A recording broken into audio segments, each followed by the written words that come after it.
খাদ্যরসিক বাঙালিরা সব কোথায়? তোমাদের অনেক দিন কোনো রেসিপি শেয়ার করা হয়নি।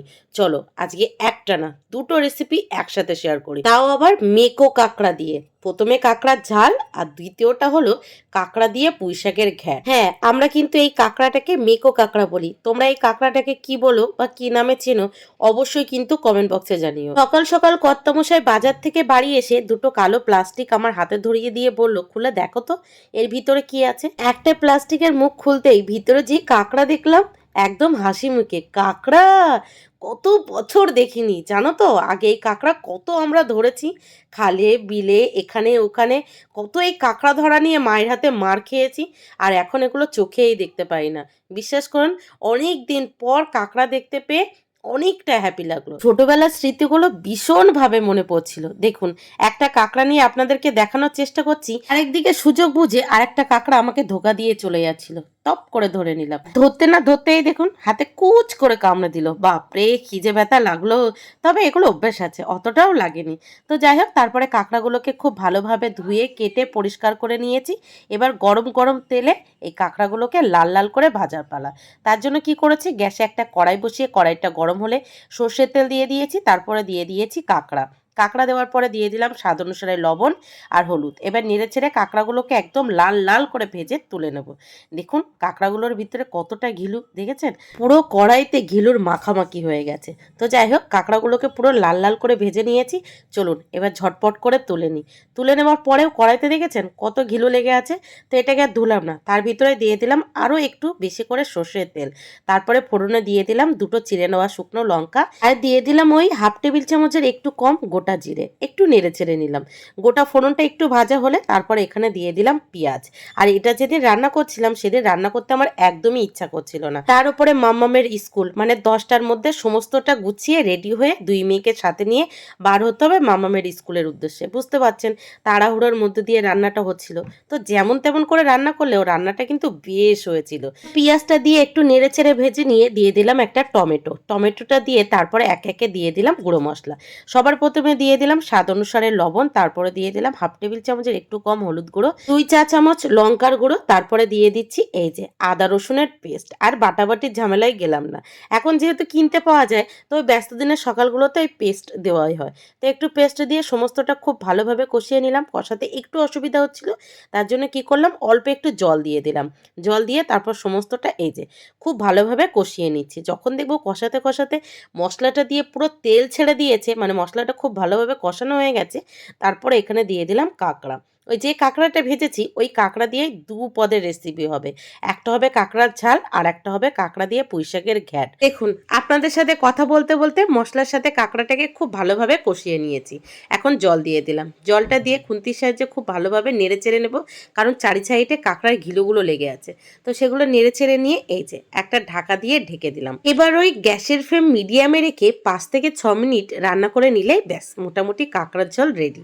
তো এই যে 5 মিনিট পর ঢাকাটা তুলে নিলাম। দেখুন কি দারুণ কালার এসছে না। তবে জানেন, আমার মা এই কাঁকড়ার ঝালটা খুব ভালো রান্না করে, মানে পুরোটাই বাটা মশলা দিয়ে রান্না করে, চিলে বাটা মশলা আর কাঠের উনুনের রান্না। ওফ, কি যে ভালো হয়, আপনাদেরকে আর কি বলবো। এই কাঁকড়াটা রান্না করছিলাম আর মনে মনে ভাবছিলাম মা এসে বেশ কিছুদিন ছিল, তখন যদি এই কাঁকড়াটা নিয়ে আসতো মা কত ভালো না রান্না করে দিত, আর কত না জমিয়ে খেতাম। তো যাই হোক, কাঁকড়াটাকে একটু নেড়ে ছেড়ে নিয়ে গরম মশলার গুঁড়ো দিয়ে আরও একটু ফুটিয়ে এই যে কাঁকড়ার ঝালটাকে নামিয়ে নিয়েছি। তারপরে কড়াইটা ধুয়ে আবারও গ্যাসের উপরে বসিয়ে দিয়েছি। তারপর কড়াইটা গরম হলে সেখানে সর্ষের তেল অ্যাড করে তেলটা গরম হলে পুঁইশাকের ঘ্যাটের আলুগুলো সবার প্রথমে ভেজে নিচ্ছি। তো আলুগুলো দিয়ে একটু নেড়ে ছেড়ে লাল লাল করে ভেজে নিয়ে আলুগুলো একটু সাইড করে নিয়ে গোটা ফোড়নটা এখানে দিয়ে দিচ্ছি। গোটা ফোড়নে এখানে দিয়ে দিলাম দুটো চিড়ে নেওয়া শুকনো লঙ্কা, হাফ টেবিল চামচের একটু কম গোটা জিরে, আর পাশাপাশি দিয়ে দিলাম দুটো চিড়ে নেওয়া তেজপাতা। তারপর সমস্তটা আবারও একটু ভালোভাবে নেড়ে চেড়ে নিলাম। আলুগুলোকে কিন্তু আমি একদমই লাল লাল করে ভেজে নিয়েছি। দেখুন, ব্যস্ত দিনের সকাল হোক আর যাই হোক, যেহেতু কাঁকড়া আছে সেই জন্য একটু জমিয়ে রান্না করতে ইচ্ছা করছিল, কিন্তু হাতে সময় যে যেহেতু অল্প, সেই জন্যই মন চাইলেও কিছু করার নেই। তো যাই হোক, গোটা ফোড়নের সাথে আলুটাকে আরও কিছুক্ষণ ভেজে নিয়ে এখানে টুকরো টুকরো কেটে রাখা কুমড়োগুলোও অ্যাড করে দিয়েছি। এবার আলু আর কুমড়োটাকে আরও বেশ কিছুক্ষণ ভেজে নিয়ে এখানে দিয়ে দিলাম একটা ছোট সাইজের বেগুন। বেগুন একটাই ছিল, আরও যদি দুটো তিনটে থাকতো তাহলে ভালো হতো, তাহলে ঘ্যাটটা দেখতে আর খেতে দুটোই ভালো হতো, কিন্তু কি আর করা যাবে, একটাই ছিল তো একটাই দিয়েছি। তো সমস্তটা এবার খুব ভালোভাবে ভেজে নিয়েছি। দেখুন, কুমড়ো, আলু, বেগুন তিনটেই কিন্তু খুব ভালোভাবে ভাজা হয়ে গেছে। তারপরে এখানে দিয়ে দেবো একটা টমেটো আর কয়েকটা চিড়ে নেওয়া কাঁচা লঙ্কা। তারপর সমস্তটা খুব ভালোভাবে নেড়ে ছেড়ে আবারও কিছুক্ষণ ভেজে নেব। কিছুক্ষণ ভেজে নেওয়ার পর এবার এখানে একে একে গুঁড়ো মশলাগুলো অ্যাড করব। গুঁড়ো মশলা বলতে ওই লবণ আর হলুদ দেবো। সবার প্রথমে দিয়ে দেবো স্বাদ অনুসারে লবণ, তারপরে দিয়ে দেবো 2 চা চামচের মতো হলুদ গুঁড়ো, দিয়ে সমস্তটা খুব ভালোভাবে কষিয়ে নেব। দেখুন, কষাতে কষাতে সমস্তটা কত সুন্দর একটা কালার ছেড়ে দিয়েছে না, দেখতে কত সুন্দর লাগছে। তারপর এখানে আদা রসুনের পেস্ট দিয়ে দেবো। এবার হয়তো আপনারা অনেকেই বলবেন, এ বাবা, আদার পেস্ট দেয় ঠিক আছে, এখানে রসুনের পেস্ট কেই দেয়? কিন্তু কি আর করবো বলুন, বাটাবাটির ঝামেলায় যেতে পারলাম না। আর আদার পেস্টের সাথে তো রসুনের পেস্টও আছে, তো বাধ্যতামূলক এখানে আদা রসুনের পেস্ট দুটোই দিতে হলো। ওই 1.5 টেবিল চামচের মতো দিয়েছি। দিয়ে সমস্তটা খুব ভালোভাবে কষিয়ে নিয়ে এই যে মেন উপকরণ পুঁইশাকটা এখানে দিয়ে দিয়েছি, যেটা ছাড়া এই ঘ্যাটটা পুরোই অসম্পূর্ণ। তো পুঁইশাকটা দিয়ে সমস্তটা খুব ভালোভাবে আবারও নেড়ে চেড়ে নিয়েছি। আর এক হাতে মোবাইল আর এক হাতে খুন্তি, আপনারাই বলুন ভালোভাবে নাড়াচাড়া করা সম্ভব? তো কি আর করব, মোবাইলটা এক সাইডে রেখে তারপরে সাঁড়াশি দিয়ে কড়াইটা ধরে সমস্তটা খুব ভালোভাবে কষিয়ে নিয়েছি। কি যে চাপের হয় আপনাদেরকে কি বলবো, এক হাতে মোবাইল আর এক হাতে খুন্তি আর একদিকে কড়াই, কোন দিকে কোনটা সামলায়। রেসিপি ভিডিও করতে হবে, কিছু করার নেই। আর এখানে যে স্ট্যান্ড এনে, মানে ওই যে রিং লাইট বা কিছু এনে যে ভিডিও করব, সেটার জায়গা নেই। মানে ওটা যদি থাকে তাহলে আমি দাঁড়াতে পারবো না, আর আমি যদি দাঁড়াই তাহলে রিং লাইট দাঁড়াতে পারবে না, এটাই আর কি। তো সমস্তটা খুব ভালোভাবে কষিয়ে নিয়ে এই যে ভেজে তুলে রাখা কাঁকড়াগুলো এখানে অ্যাড করে দিয়েছি।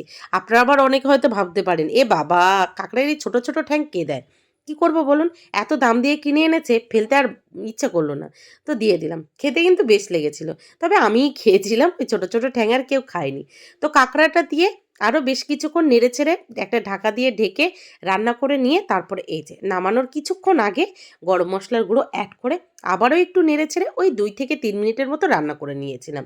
আমি আবার গরম মশলার গুঁড়ো দিয়ে সাথে সাথে নামাতে পারি না, মানে গরম মশলা গুঁড়োর ফ্লেভারটা আমার আবার পছন্দ হয় না। তো কি করি, যখনই কোনো তরকারিতে গরম মশলা গুঁড়ো দিই, কিছুক্ষণ রান্না করি তারপরে নামিয়ে নিই। তো এই যে পুঁইশাকের ঘ্যাটও আমাদের রান্না করা কমপ্লিট। এবার চলুন টেস্ট করার পালা। সবার প্রথমে পুঁইশাকের ঘ্যাটটা টেস্ট করব।